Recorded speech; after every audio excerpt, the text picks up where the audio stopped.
everybody. Thank you, Shauna, for the introduction. I'm Fiona DiDomenico, delighted to be here today with Sean, and we're going to walk you through an exciting hour of collections and foreclosures in a COVID-affected world. Welcome to our current board members, and for those of you that are not familiar with Castle, we are a Florida-based company. We service associations across the state of Florida and Texas. We have about 300 plus associations, and we specialize in communities like yours where you've got, whether it's condo or HOA, tower, mid-rise, doesn't matter. We have a lot of communities that have full amenities on property, so clubhouses, tennis courts, which obviously that would mean staff as well. And we are ready to serve. So if we can do anything to help you out, please feel free to reach out to us. There'll be a communication page at the end of the presentation. And with that, I'm going to turn it over to Sean so he can introduce himself and his firm. And Sean, thank you so much for your time today. We're looking forward to walking through the presentation with you. Thank you, Fiona. That might be the first time I've ever had anybody tell me collections and foreclosures. It's going to be exciting. We're going to make it exciting. So I'm Sean Brown, attorney with K. Bender Rimbaum here in the Tampa office. We're a full service community association firm handling anything and everything community association related statewide. I'm board certified in condominium and plan development law. I'm also now the current vice chair of the condominium committee of the Florida Bar. But candidly, we're not here to talk about myself. We're here to talk about collections and foreclosures, and more importantly, answer your questions. So with that, let's get right into the meat of this presentation and start dealing with the issues. So the big one we're dealing with right now is the current status of collection and foreclosure protection, which originated with Emergency Order 2094. And I went back and looked at this, and this was issued on April the 2nd of this year. And it was designed to be a 45-day pause in all mortgage foreclosure and eviction causes of action. And it's now been extended all the way through August the 1st. So the big question I expect most of you are going to be asking is it going to get extended again? And candidly, I would love to tell you I have the answer, but I don't. Last time we did not expect the order to get extended, and then the governor, several hours before it expired, extended it again. Now, one of the issues we've run into with this order is it said it suspended causes of action for mortgage foreclosures. But our fabulous county and circuit court judges have decided that it applies to all foreclosure actions. And what we're coming across this is a wide variance between judges and the counties themselves. For example, up here in Hillsborough, if it's an association foreclosure action, you can do anything involved with the case up into obtaining a final judgment or holding a sale if you already had a final judgment. Whereas over in Pinellas, some judges will not even let you advance your case, and that if you put anything filed in court, they're not letting it go forward, and they're just saying, look, governor's issued an order, when it finally gets suspended, we'll go from there. So I don't have answers as to how this is going to play out. Pay attention to your local courts, your local judges. They all have their own take on this, and unfortunately, there's not one correct take. I think the common theme we're finding with this is that most judges are trying to err on the side of letting people stay in homes, regardless of when they got delinquent. I have one where they're 3 years delinquent, predates COVID, the vacant property, and somehow I still can't even get the judge to consider a hearing. Every time I said it, I get an email shortly thereafter, canceled, COVID-19 order. Wow. So unfortunately, we end up in this quagmire that with these protections out there, the courts are erring on the side of protecting everybody. Yeah, Sean, that's one of the, some of the questions that have come in are literally around that issue of, you know, hey, we have somebody who was, you know, delinquent way before COVID, and we were just getting ready to send them to the attorney, and, you know, now what? So is the advice to obviously, you know, we still want to start the process? Would that be your guidance, or? I don't think you change anything. If you have a policy, follow it. Yeah. You know, there's no sense in trying to adjust and guess for what a specific judge might or might not do. It also eliminates creative attorneys coming up with defenses of, well, you're treating these people differently than these other people. So my advice to everybody is continue whatever policy you have forward. If somebody comes to you and asks that they need help or they need a workout or anything, then consider it. but it's a lot easier to be uniform. And if you have to explain it down the line to say, this is the policy we have, this is the policy we've always had, and all we're doing is following it. All right, sounds good. Do we need the next slide? We can get on to the next one. The nightmare called the CARES Act. As we know, when the federal government decides that they want to do something, they do it without consideration of what is the true impact of it. So you hear a lot of this, the CARES Act in play.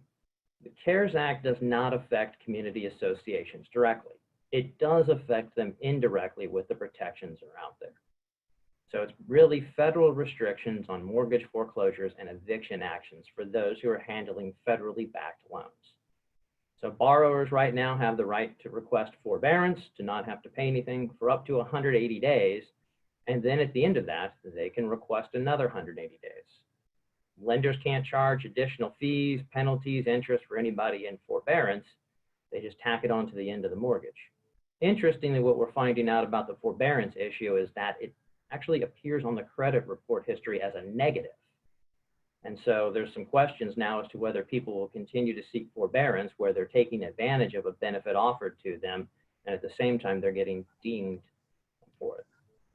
Why? Go ahead. Sorry to interrupt, but there is some questions kind of around this, and I think there may be some confusion. If you can clarify, this has got nothing to do with a homeowner not paying their maintenance fees. This is strictly for, I think some board members or residents might think, oh, well, I don't have to pay my maintenance fees now because of this act. It's got nothing, one has nothing to do with the other. No, it strictly deals with mortgages. And so there's nothing here that deals with community associations. You know, even the governor's initial emergency order stated, you know, look, we may be suspending the statutes, but you still have to make your payments as you're contractually obligated to do. Now, I don't know about you, Fiona, but I've seen collections holding fairly steady even as the economic situation's deteriorated. Yes, it's a great point.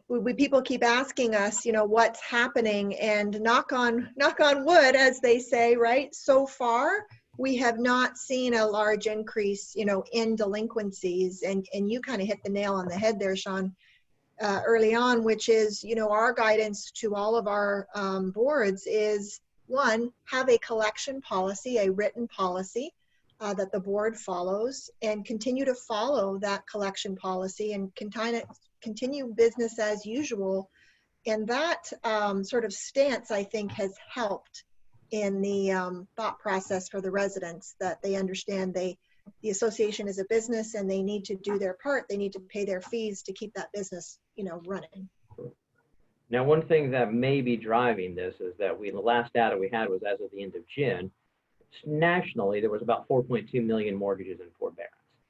The numbers there roughly equated to about 8% of every mortgage in the country was in some form of forbearance.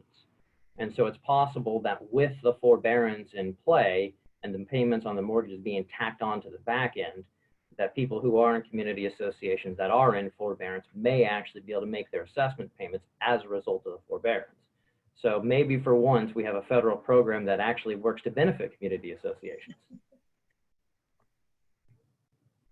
We have a question that came in. Can I go ahead and give that to you, Sean? Is that okay? Interrupt at any time. I don't like listening to myself talk too much. Okay, perfect.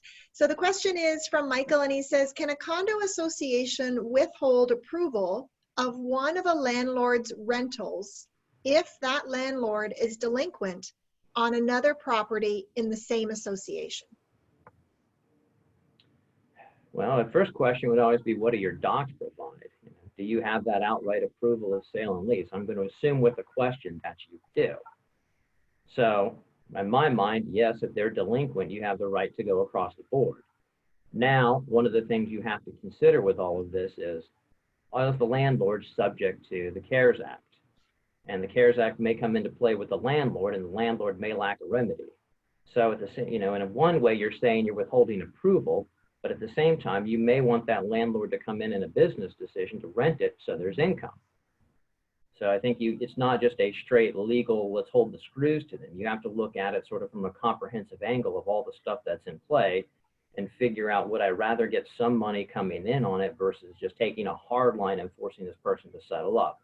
As we all know, the statutes provide for fantastic remedies for garnishing rent for tenants. So if you have a concern, you always have that ability to go there.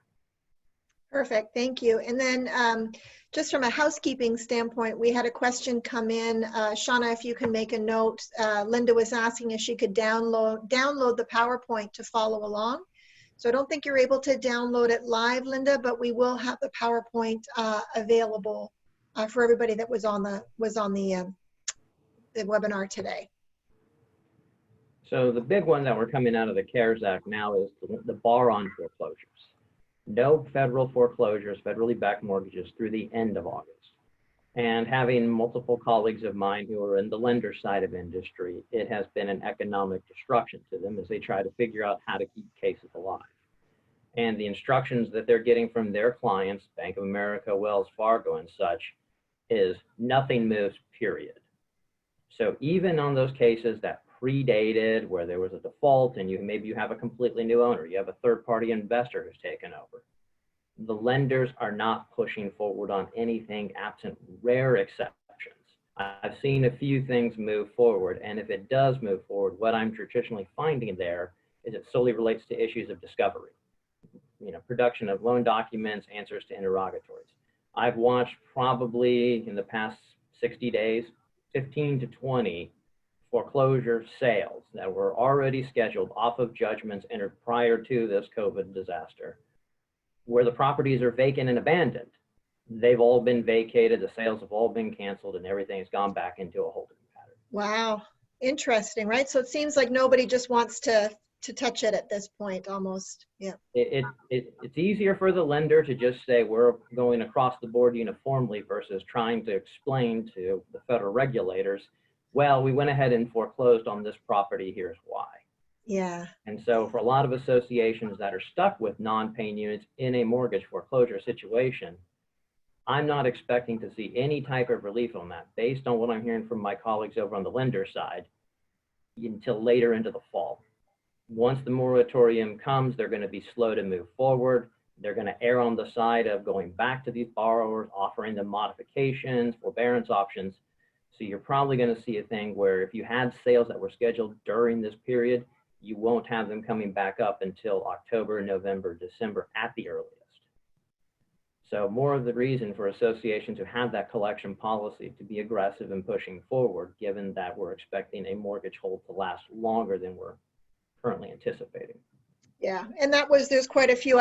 For the audience, I keep looking down because I'm looking at all the questions as they're coming in and as they were submitted. So one of the questions is, when will the hold on foreclosures be lifted, right? That's the $1 million question. It sounds like we're got a bit of a question mark behind that one.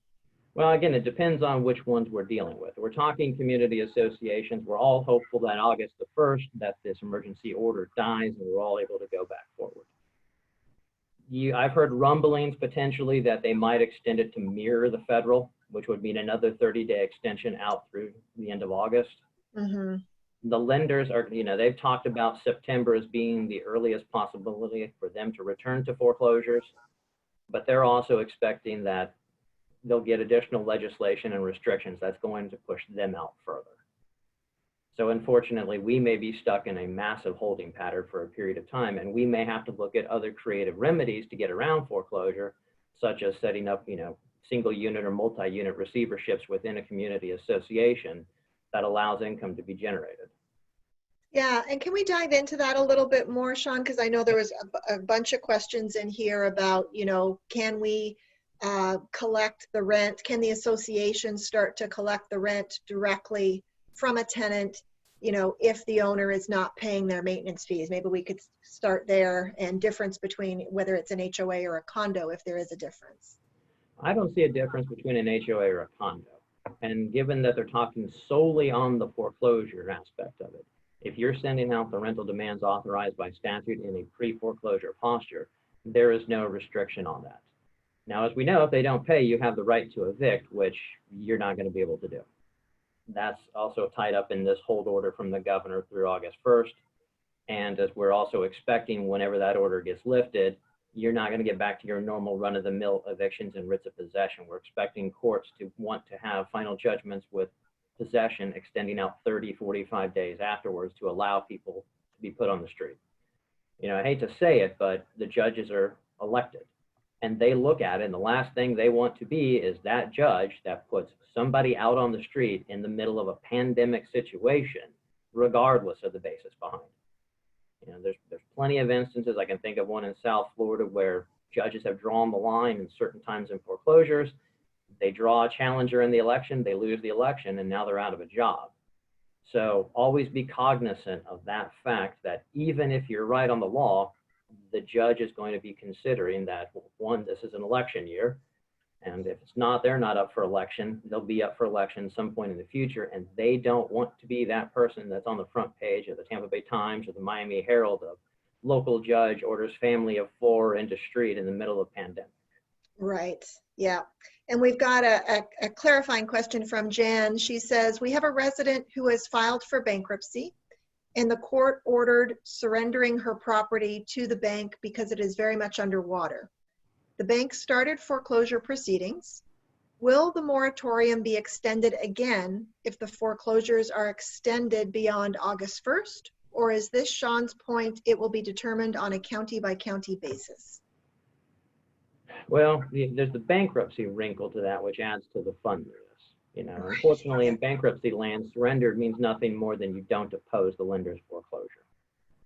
So one we're going to deal with is, you know, it's a mortgage foreclosure. So it's already subject to the August 31st date. You know, unless for some reason it's not federally backed, but I'm going to expect it is federally backed. And even if it's not, I think all the lenders are still erring on the side of following the CARES Act provisions. Right. That's probably going to be extended in some fashion as we see the current negotiations for another round of assistance. We don't know what it is. We haven't heard any, you know, rumors as to when it might go. All I can report back is that from the people I know on the lender side who, you know, work high up in these foreclosure firms are telling me, don't hold us to that September 1 when things are going to green light back to normal. Well, they're internally expecting it being pushed down the line. And when they do get the authorization, they will be moving slowly, methodically, and trying not to push ahead, lest they look like, you know, barbarians at the gate, for lack of a better way to put it. They also are concerned politically. And I think, Sean, it's a great point for everybody listening in that just like everything we've experienced with COVID, things are changing constantly, right? So what was true yesterday may not be true on Monday.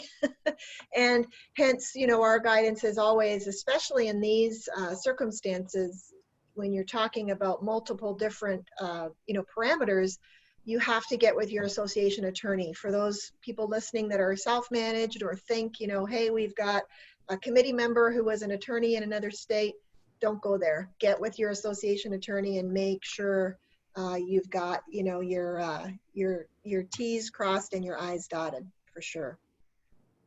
We've got another question that has just come in from Michael, and he says, can a condo association develop and require a lease addendum to be used as a contract between and signed by the landlord, the tenant, and the association, stating that the association can demand rent from the tenant when the landlord is 60 days delinquent, even though that language is not in our declarations?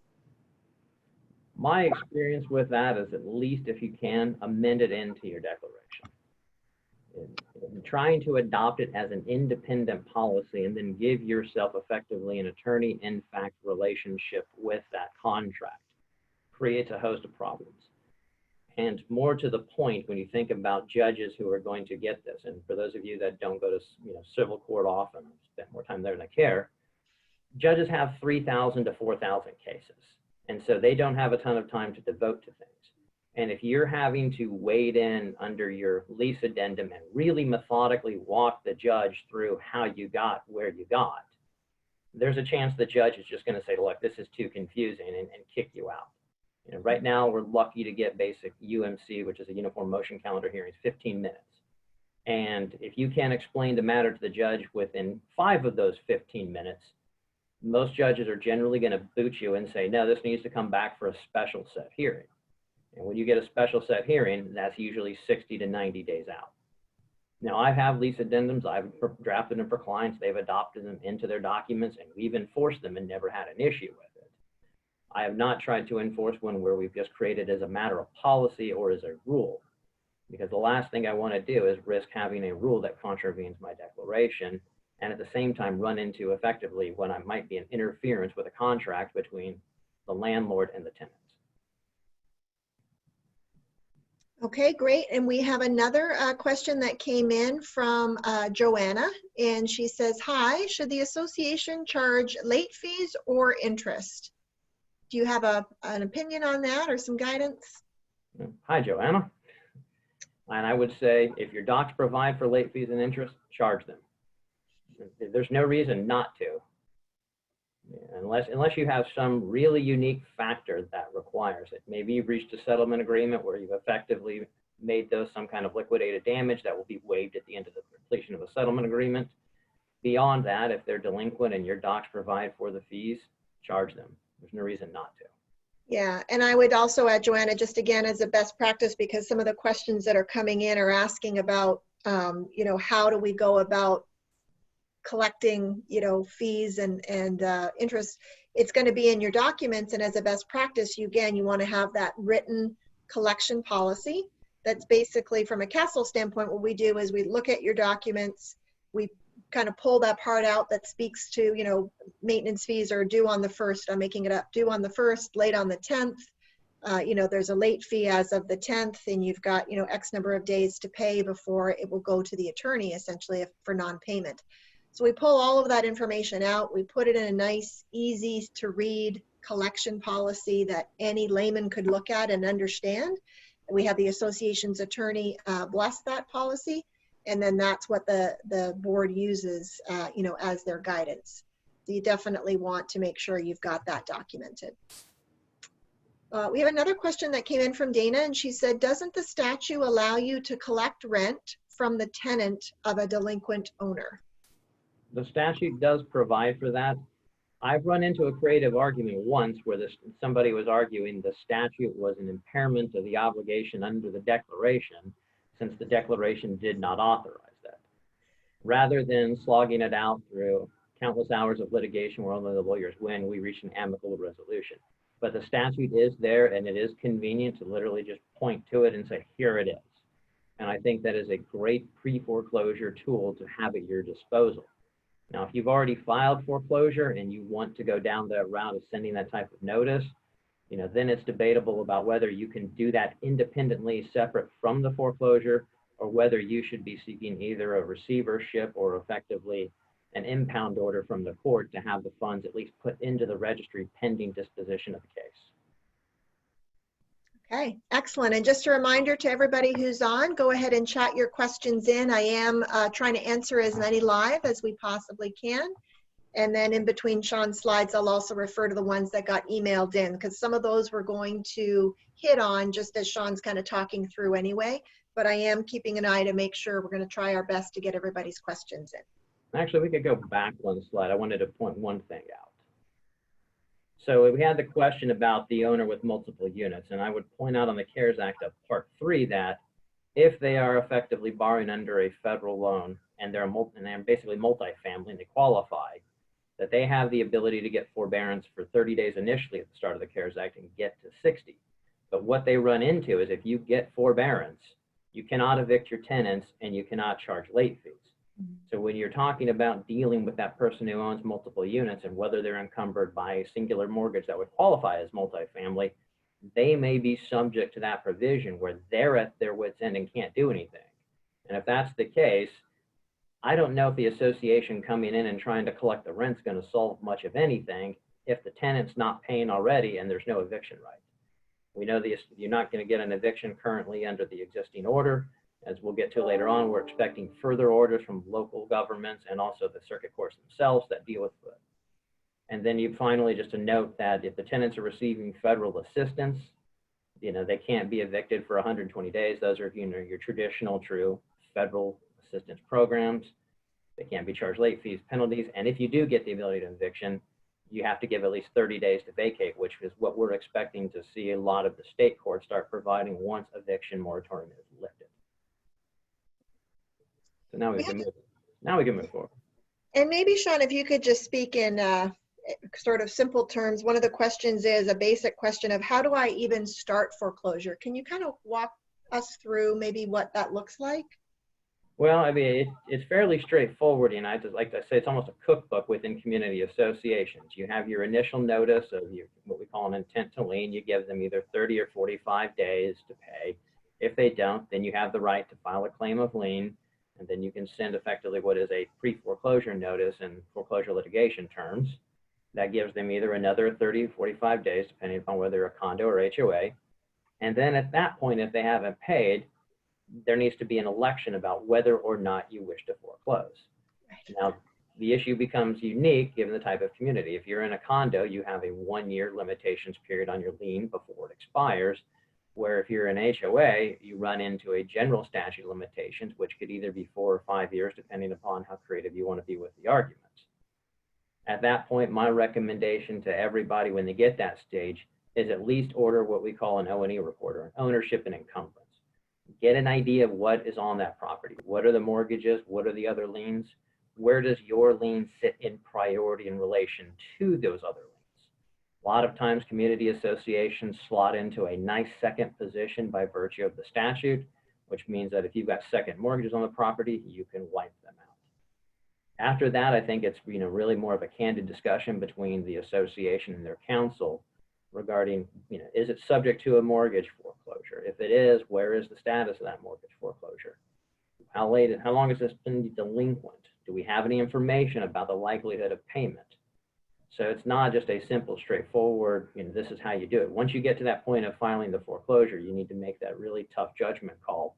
And my advice to clients is when you get there, if you do decide to file a foreclosure, don't be timid with it. Move the case. Associations generally are an afterthought a lot of times of people paying debts. They're going to deal with the mortgage, they're going to deal with the utilities and everything else. And the only way you generally get their attention is by pressing your case. You can resolve the case while it's out there, you can enter settlement agreements, but the harder and faster you press it, the more likely you are to have some kind of result. If you think about the old, statement, somebody owes you $100, woe is them, but if somebody owes you $10,000, woe is you. And the last thing you want to do is be in that situation. And I've probably done 1,200, 1,500 of these, and my recommendation is step on the pedal until either you get to the courthouse steps or you reach an agreement. Right. Yeah. Make something happen, right? Yeah. Correct. Yeah. Either one causing trouble. Yeah. Another question came in from Matthew, and he says, do CARES Act restrictions affect residential condominiums only, or do they pertain to commercial condominiums as well? Again, the CARES Act's tied right now more to what type of loan is on the property. So it's not going to affect the condo unless you have somebody who owns a bunch of units that is a federally backed mortgage. So those type of restrictions are tailored specifically to provide relief, ideally is what they said, to the borrowers and to the tenants who would be facing eviction. That's the group that's targeted with it. So community associations aren't directly targeted, but they're tangentially affected because of the borrowers who have the federal mortgages, the multifamily restrictions. So there's no specific CARES Act where you say it applies to community associations. Doesn't mean going forward that once the federal government gets to working again, that they're not going to come up with a more creative way to solve things. One of the versions we saw floating around before was modifying the Fair Debt Collection Law to effectively prevent associations from collecting. That didn't go anywhere, but as we know in DC, when there's an item floating around that has some support, it tends to reappear. Okay, great. I'll let you jump to some of your slides because the questions are coming in, but I want to make sure we cover what you have as well. Well, I mean, if we got a bunch of questions, I'll try and get through some of this. We've talked about maintaining a uniform policy, avoid the selective enforcement issue. If you're uniform, it's much easier to present. Do work with your delinquent owners, and I say this more from the standpoint of I'm trying to be political, but it's a lot easier to walk in front of a judge and say, we've spoken to this person, and we've done this, or we've offered this, and it hasn't worked out. Too many times I've sat in courtrooms where the borrower, the homeowner will walk in and say, I've tried to contact and they haven't responded. Yeah. And while that's really not a defense, the judges take interest in that. When they say, look, I'm trying to work with them and find something. Judges, up here, there's one famous judge who Well, literally, if that's the case, we'll say, okay, you guys go walk out in the hall, talk about it. And when I'm done with the rest of my docket, I will call you back. So if you were number 4 on the docket of a 65 case docket, and you haven't spoken, and the borrower walks in, the homeowner walks in and says that, you're now number 65 rather than number 4. So as we expect this to go forward, those of you who've been involved with the foreclosure crisis understand it's just a perception. But if it looks like you've at least made the effort to try and solve the issue, the judges will actually be more sympathetic to you in favor of your foreclosure. Yeah, and one of the questions, I can't find the exact wording, but I read it earlier. They were asking, how lenient should we be? Can we get in trouble for making an exception for somebody? And would love your legal opinion on that. I can tell you from a management standpoint, again, what we always recommend is, follow the collection policy.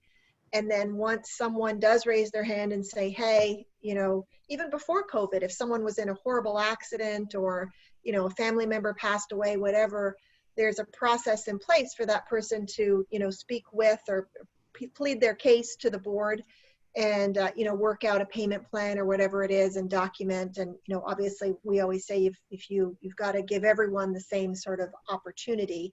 But what would you add, Sean, to that question? They're concerned about, appearing to treat somebody special and not somebody else.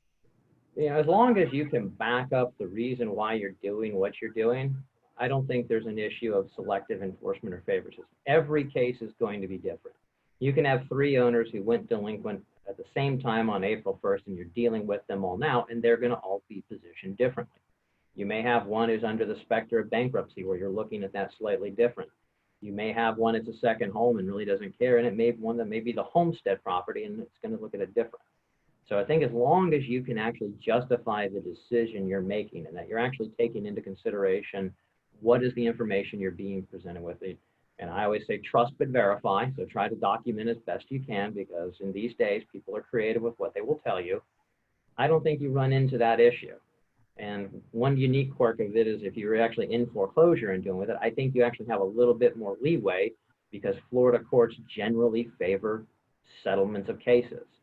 And so if you're being a little more creative and when you're in a foreclosure case, I think you actually have a little bit more covered given the current state of Florida law.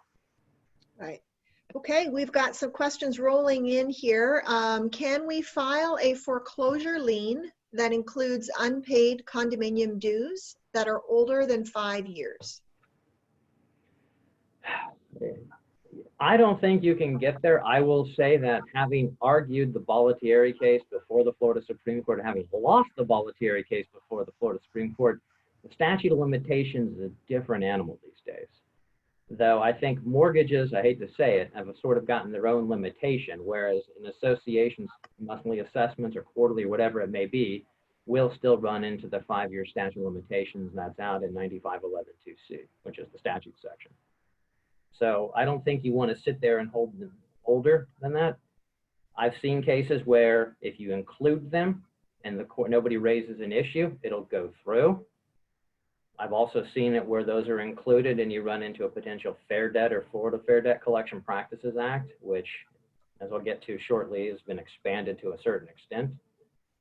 So there's a host of issues with doing that. And so before you start adding in delinquent assessments from that period of time, I think you really need to walk through with your attorney about the risk and liability of it. And I think that also gets back to the point we said of, don't let these things fester. Right. If it's not the case, press it. One thing to think about is if you're running up on a limitations period and you file a foreclosure, you solved your problem. If you got an assessment that's about to come up on the 5-year limitations, but you throw it in a foreclosure case, you brought your cause of action within the limitations period. And since it's picking up assessments going forward, you're more or less going to be covered. So you may also want to think about filing a suit just solely to avoid the limitations. Gotcha.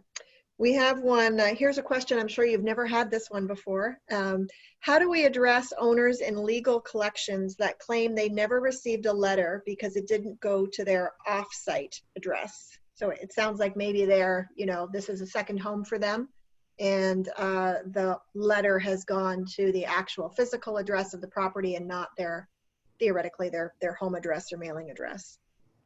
Well, I think you kind of have to look at the actual data on that. We all know the statute designates where it goes, and does the association have knowledge of this extra address? And if it does, should it be sending? One thing that I like to do on my own that is beyond what the statute provides, and I've yet to have a judge question it, is that I always check the property appraiser's card or the tax collector just to see if there's another address. And even if the statute doesn't ask me to send it there, I CC that address, because I've watched judges up here in Pinellas, again, another famous one who is notorious, would sit there and say, you couldn't take the 30 seconds to type their name into the property appraiser. And if you say, well, the statute doesn't require me to, and this is all I have to do under the statute, you just end up in a bad place regardless. And so, there's no issue with overdoing it from that standpoint to save yourself from just a pain down the line. Okay, excellent. Now we've got one, we've got a couple coming in about reverse mortgages. So this one says, we have 2 condos that have reverse mortgages. Both units, people have passed. Their heirs walked away. Foreclosure is going very slow. Is this held up because of the pandemic? Both federally backed. Do we have other recourse? Both units, the heirs left it full of items. Can we go in and make sure AC and water are okay? Can we clean out the units? Thanks for your excellent webinar. That's a lot of information to unpack at once. Yeah. If they're federally backed, they're going to run into the CARES Act regardless if the owners are deceased and the heirs are walking away. Right, as I said, the lenders right now, it's just easier to report to your federal compliance officer if you've done nothing on anything that's federally backed. You start having to make exceptions, then they start looking at what those exceptions are. And why did you take that action?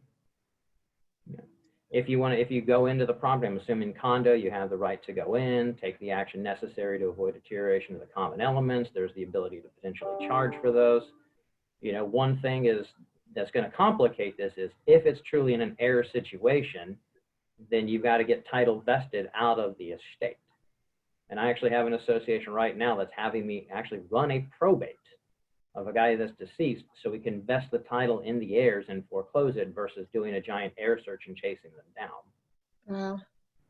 One other thing to also contemplate is if you get to that situation is keep in mind the idea of economic waste. As that if, the lender's taken constructive possession of it, they've changed the locks. I've managed to have some success antagonizing mainly Bank of America. You took possession of the unit, you had an obligation to do so, you were required to continually check in, you let the unit deteriorate, you let mold grow, you let all these things happen that are bad. We run into a situation of economic waste and your negligence, and sometimes you can extract a little extra cash out of lenders that way. Right. Excellent. So great question, and definitely get with your attorney and have that conversation because as Sean said, there's multiple areas there to look into. Let's see. Okay, another one has come in regarding a reverse mortgage and says the unit owners took a reverse mortgage, filed a deed in lieu of foreclosure. The mortgage company never recorded it. Maintenance has not been paid for 6 months or more. Can the association file foreclosure?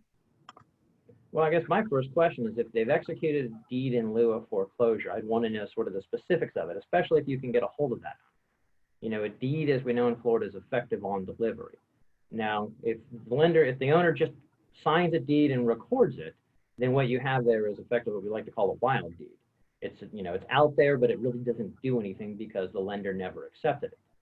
Now, I've had cases where, the borrower signs a deed in lieu, sends it to the lender does nothing with it. And so you go to court and say, well, wait a minute. Recording a deed is only evidence of delivery of the deed to the party. So if that borrower, in agreement with the lender, delivers a deed back in, let's say, March, and the lender does nothing with it, then title transferred, at least in my opinion, as of March, because you had effective delivery at that time. So I think it's going to require, some title work, for lack of a better way to phrase it, in determining what is this deed in lieu. Is it truly one in conjunction with a true deed in lieu of foreclosure that's done by the lender to clear title? Or is it one of these where the homeowner just says, forget it, I'm out of here, records a deed into the public records and walks away? Okay. We've got one here that says, should an outside service collect our late receivables? So I'm not sure if they mean like a true collection company or exactly what their question. I mean, I think it's one of these outside collection companies. I can say the last clients of mine that have had those, we've ended up in litigation with both of the companies. Because a lot of times you start to get into, question of what is the interest that's driving the action taken. Are they truly taking an action that's in the best interest of the association, or is the action they're taking in the best interest of their financial gain? So I always advise with those, get with your attorney, look at what they're proposing, go through the contract. I recall 1 year ago where it was purported to be this great deal for the association, and then the collection company actually was turning around and offering bonds on the interest stream they were receiving from the association collections to investors. Blew my mind, but they had a full 100-page SEC filing and everything. So again, when you get those type of considerations, talk to your attorney, understand what's going on, because it may seem great in the short term, but in my experience in the long term, it usually becomes a bigger problem. Yeah, and I can just say from a management company standpoint, our best practice and guidance is always to, use your association attorney. We do have some associations that will have an attorney who's doing sort of their association legal work and then a separate firm that's doing their collections, but that would be not the norm. For the most part, it's all bundled into one. So that seems to make it run fairly smoothly. Another question has come in and it says, is it true an attorney who is a resident within an HOA and been delinquent on dues for 8 years, protecting her position of being foreclosed on, oh my goodness, by the association, by hiding behind bankruptcy rules and then defaulting on bankruptcy payments, violating ethics of the Bar Association? Wow, that's a loaded question. Well, there's a saying we have over in the bankruptcy land is depending upon what number bankruptcy is there's usually chapter 7 or 13, but if it's your third 13, we always jokingly call it chapter 39, or it can be chapter, 40, depending upon how we got there. Yeah. Depending upon the bankruptcies, and again, without having the specifics, it's impossible to tell, they've reformed the bankruptcy law. So depending upon how you time into the bankruptcies, either you get the complete automatic stay, you get a short automatic stay, which is renewable, or if you continually abuse, you can go back into bankruptcy, but you get no automatic stay. So given that, my recommendation would be to talk to your attorney, somebody who does bankruptcy. I've done more than my share of it, and say, okay, what is it that they're doing? How is it they're filing? Because if you can show a history of abuse within the filings, they file, they get a plan confirmed, they default on the plan. A couple months later, we're back there again. When they file again, you file an objection to their bankruptcy filing. The judge will set it for a hearing, and you walk in and you just methodically lay out, look, 2007, 8, 9, 3 times in 10. And a lot of times the judges will either say, okay, you can proceed forward, but you have no automatic stay, or they will say, we'll let you have a temporary, the 30-day automatic stay, but you've got to come back and show a basis for why we should extend it. So don't be afraid of bankruptcy. There's a lot of stuff you can do in bankruptcy that's creative, that is beneficial for associations. And I encourage, associations when they get stuck in that bankruptcy to try and work with it, because as we know, once you get into bankruptcy, a common strategy is to file a motion to value property, which effectively we call a lien strip motion in a Chapter 13 case, which means that if the property is worth $150,000, the mortgage is $200,000, your claim for the assessments of $3,000, which is normally a secured claim and paid through the plan, becomes an unsecured paying part of the plan, and you get pennies on the dollar. So don't be afraid of bankruptcy, but understand it is a nasty hammer when it swings. Yes, and again, get with your association attorney. You don't want to handle that alone, for sure. Or if your association attorney doesn't do bankruptcy, find one that does. Yeah, exactly, right? Get the specialist. Don't go to the podiatrist for brain surgery, right? Correct. Okay, we have a question that's come in regarding special assessments. So it says, does special assessments need to be approved by the owners, and is payment mandatory?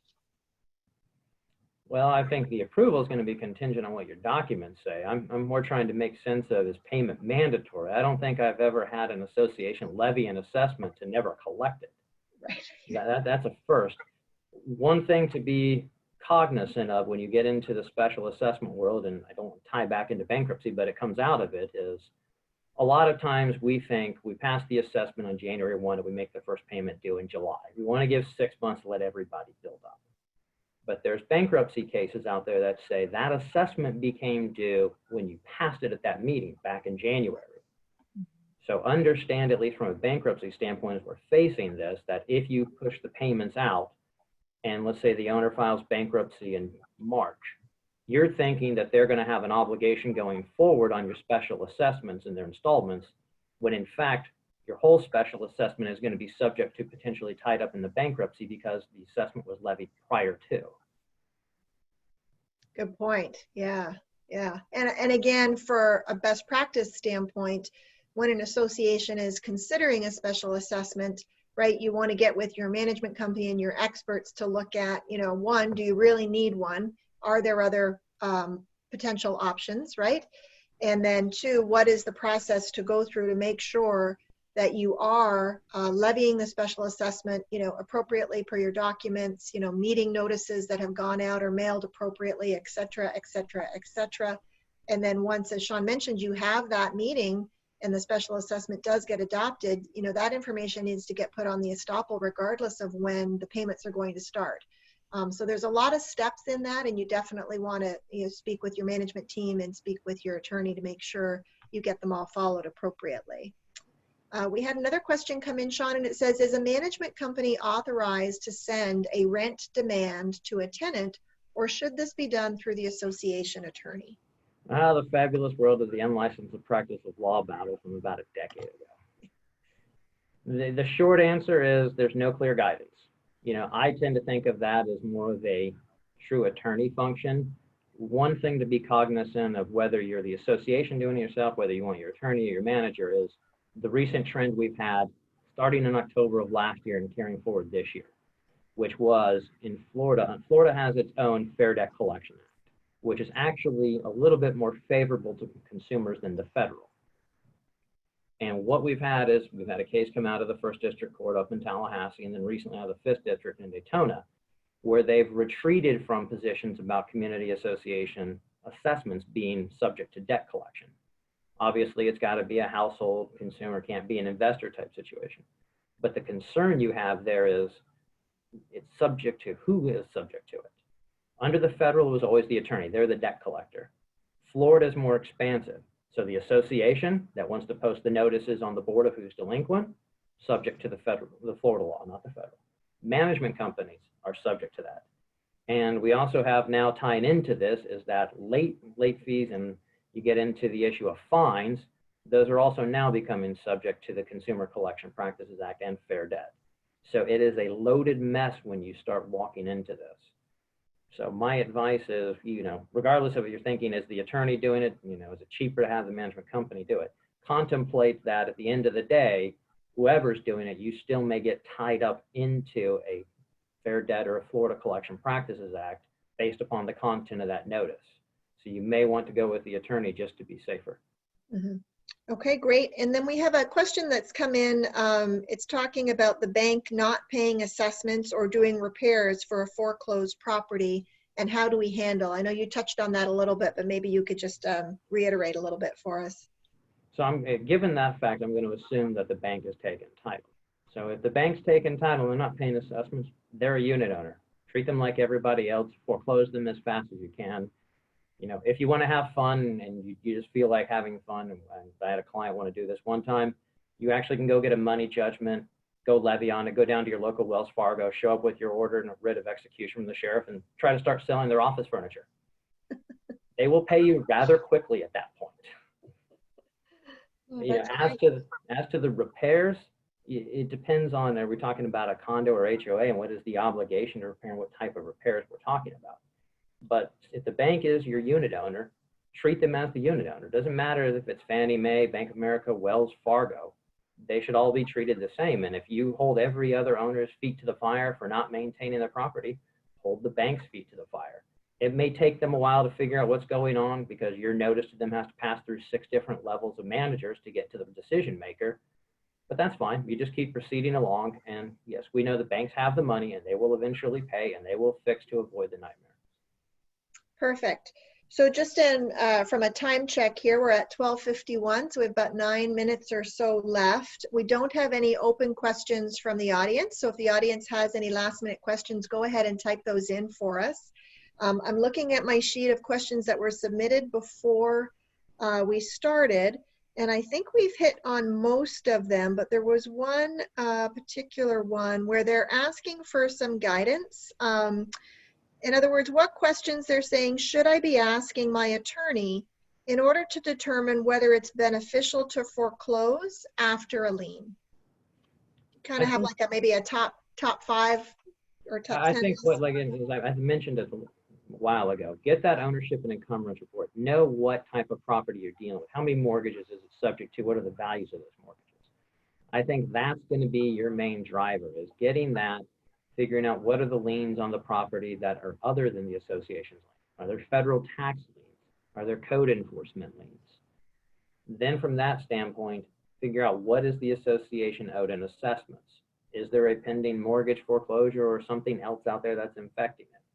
And sort of methodically work through and say, if I foreclose, contemplating that there's a likelihood the association will end up with title at the end of the foreclosure, what position am I in? Am I taking subject to a bank foreclosure that's going to be done in 6 months? Or is the bank never started and may never start for a period of time? So I think it's really pulling that title report at the outset and methodically working through that to understand what you're getting into. Okay, excellent. Anything else, Sean, from your end that you wanted to cover that we haven't covered? I think, the key right now is we're in an environment of uncertainty. Yeah. We don't know at this point who's extending what orders. Is the governor's order going to end in roughly a week? And suddenly we're going to be dealing with all the circuit courts issuing their own administrative orders, modifying their own processes. One thing that I've heard rumored about from different circuits is the possibility of requiring associations to go through foreclosure mediation. For those of you that dealt with on the lender side, the lenders were required to offer mediation to all of the borrowers at the outset of the foreclosure, and if the borrower selected, they would mediate the case to see if they could solve it.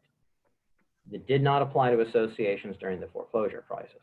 You've heard rumors of that floating about, that local courts may at least try to have some sort of mediation requirement. So you may be stuck having to file your foreclosure and tied up in it. I think all you can do is, work with your counsel and your management team, be apprised of what is the current law, and know that the law is constantly changing and that you may go make a decision today, and then in 2 weeks, that decision may have to be a completely different decision because something else happened. Right, yes. Patience in these times, right? It's one day at a time. Patience and creativity. Yes, exactly. We had another question. I'm just looking through the list. They're asking about should the board demand 30-day payment for home improvements, driveways, cleaning roofs, etc. So I think what their question is, when they're going out and doing the inspections and they're sending a violation letter, should they be giving 30 days or is there a particular amount of time? Do you have any thoughts on that? I think, again, it depends on what type of violation you're sending and how long the problem's been there. If it's, the family new to the neighborhood that made a mistake, you may want to be somewhat accommodating. If it's the guy that you've dealt with for the past 3 years who's shown up to your board meetings to take them over multiple times, you may not be. There's no hard and fast rule. Just be aware, though, that depending upon how you style that notice, you may run into a fair debt from the federal level or the Florida level. And so you may want to give 30 anyway, even though you not probably have to, just to avoid that claim. Because there is a cottage industry of fair debt people who sue associations and lawyers and management companies because you can get paid. Right. And we would give guidance from a management standpoint, again, having a best practice, a written best practice around what that covenants policy looks like. So even having a list of sort of, your standard violations. So if it's, garbage cans left out on the street after garbage day, or if it's, the lawn is all weeded, whatever it might be, having a standard list of what the violations are and what the time to cure is, again, the more you can kind of make it somewhat cookie cutter and easy to follow and easy for the residents to understand, because the goal is compliance, right? The goal is not to fine everybody. The goal is to get everybody to have their home look beautiful so that the curb appeal is fantastic and so that everybody's property values stay nice and high and it's a wonderful place to live. That's the goal at the end of the day. So from a castle standpoint, we try to give guidance to the boards and to the community to make it, very easy to follow and, black and white as much as you can so that there's no questions. So I think that concludes the questions that we had. Thank you so much to everybody who joined us today. And we really appreciate your time spending with us. Sean, thank you so much for all of your time. That's fantastic. And some great advice and some great topics you talked us through. I think everybody on the call today learned something. I know I did, so I appreciate your time. And those Hopefully we made it exciting. Yeah, well, we tried, right? As much as we could. I may have oversold it a little bit in the beginning, but every day in this world is an exciting world with things changing daily. Exactly. So feel free to reach out to us. You can get us at info@castlegroup.com, and Sean's email and website is on the screen as well. And if you send us anything that we can't answer or that you want us to send on to Sean, we will do that as well. So thank you, everybody. Stay safe, be good to yourselves, be good to your neighbors, and we'll talk to you again soon. Have a great weekend. Thank you, guys.